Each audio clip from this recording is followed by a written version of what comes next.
Here is a true story from Reddit. The link to the story is in the description below. Enjoy.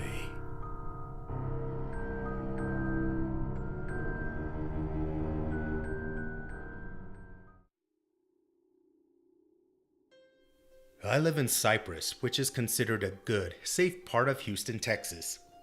About 5 minutes up the road from my house is this huge, awesome up-and-coming area of homes and shops.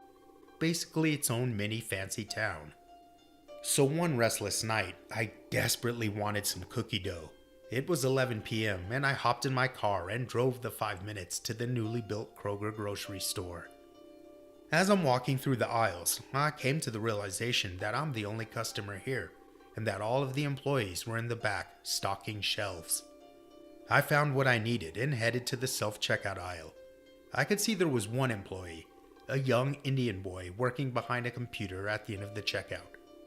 Oh, I forgot to mention, I had the hood of my jacket all the way up and over my head, pulled fairly tight, as to try and avoid any type of direct eye contact and conversation with another person. So with my peripheral blocked, I hadn't noticed this young employee come up beside me. As I'm about to use my Kroger card, I hear a "No!" and see the boy scan his card, giving me an employee discount. Startled by his sudden appearance, I initially fumbled around with my words, but turned and thanked him. Right as my fingertips touched the bag, he quickly reached out and snatched it, opening the armhole for me. I felt weird and instantly got some creepy, bad vibes from this dude. I just wanted to get out of there and get to my car. I feel it's important to note that I suffer from severe anxiety. I sometimes throw up from just being around a group of people and therefore take heavy medication for it.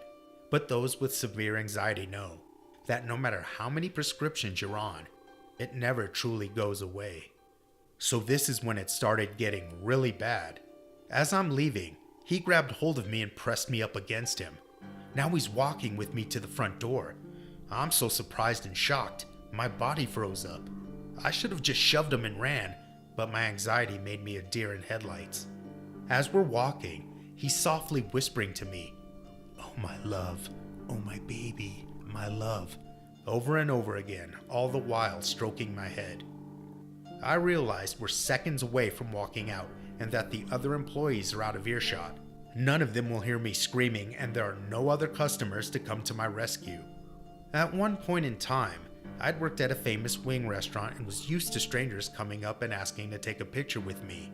So when this guy, who was gripping me tightly by his side, walking me out the front doors, asked to take a picture, I figured if I said yes, he'd let go of me and I could make a beeline straight to my car and get the hell home. Instead, my half-assed escape plan had the opposite effect. When I said yes, he repositioned his hold of me by placing the crook of his elbow around my neck. He then pulled my face close, cheek to cheek, and took a couple of pictures with his phone.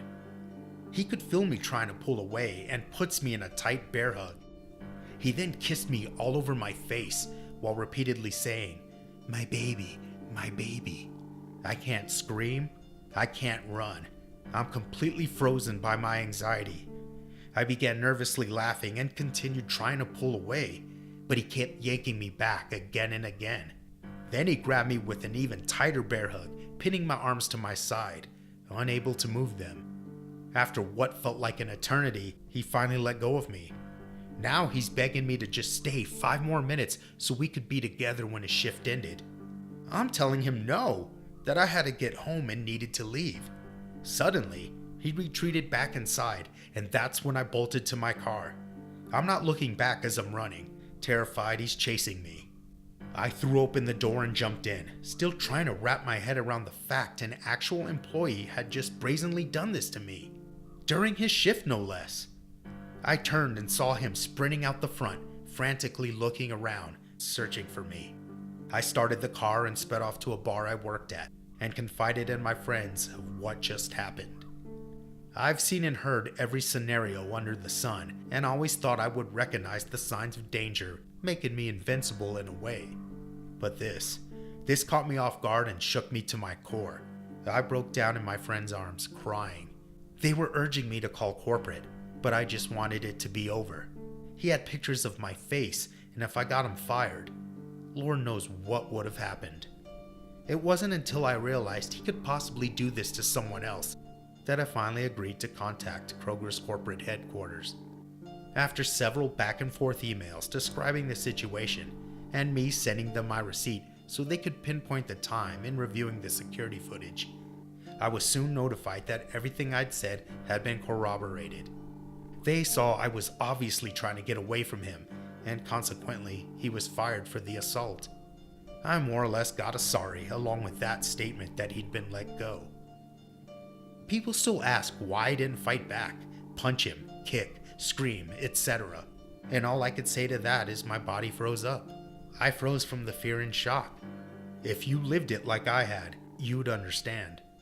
But the people who hadn't still look at it as being my fault. It was my fault I didn't make it abundantly clear I wasn't interested. It was my fault that I didn't run. And it was my fault for not fighting to free myself. All I can say is that mental health issues are a bitch, and it affects every fiber of your being. What this experience has taught me, and I hope it will show you, that you're not truly safe from anybody, anywhere. So please, always be aware of your surroundings, and call upon the strength that I didn't have in those moments to get out of harm's way.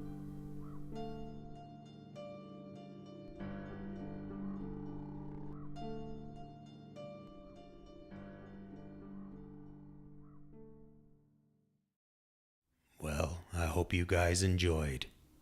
Until next time.